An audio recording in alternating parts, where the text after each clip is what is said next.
Hi. ഇന്ന് എന്നാ പരിപാടി അറിയോ? ഇതെന്താണ് ഇവിടെയൊക്കെ നിൽക്കുന്നതെന്ന്? ഇന്നത്തെ പരിപാടി എന്താണെന്ന് വെച്ചാൽ നമ്മളെ കഞ്ഞി കുടിക്കാനുള്ള കഷ്ടപ്പാടില്ലാതെ അരി മേടിക്കാൻ വേണ്ടി വന്ന കേട്ടോ പുൽപ്പള്ളിയിൽ. അതിന് വെച്ചാൽ കഞ്ഞി കുടിച്ചിട്ട് 3-4 ദിവസമായി വരിയായിക്ക്. എനിക്ക് ഈ മറ്റേ ചുവന്നരി കഴിച്ചാലും ചുവന്നരി മറ്റേ ഈ നമ്മൾ കടയിൽ നിന്ന് മേടിക്കുന്നത് കഴിയുമ്പോഴത്തേക്കും നല്ല ഒരു തിളയങ്ങ് കഴിയുമ്പോഴത്തേക്കും വെളുത്തിരിക്കും കേട്ടോ. എനിക്കതിഷ്ടമില്ല. എനിക്കിഷ്ടം മറ്റേ നല്ല നല്ല കുത്തരി കേട്ടോ, നല്ല തവിടുള്ള അരിയാണേ. അപ്പം അത് മേടിക്കാൻ വേണ്ടിയിട്ട് വന്ന കേട്ടോ. അപ്പം ഞാനിങ്ങനെ ഇവിടെ എത്തിയപ്പോൾ ഇങ്ങനെ ഒന്ന് നിർത്തിയിട്ട് ഒന്ന് നിങ്ങളോട് പറയാമെന്ന് വിചാരിച്ചു. അപ്പം ആ അരി മേടിക്കാൻ വേണ്ടി പോകട്ടോ. ഞാൻ അരി മേടിക്കുമ്പോൾ കാണിച്ചു തരാം ഞാൻ എങ്ങനെയാണ് അരി മേടിക്കുന്നത്, എവിടുന്നാണ് മേടിക്കുന്നതെന്നൊക്കെ.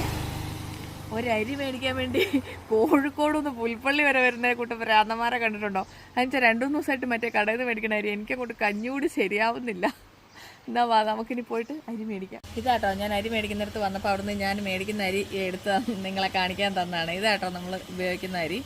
ഇത് പോളിഷ്ഡ് ഒന്നുമല്ല, നല്ല അരിയാണ്.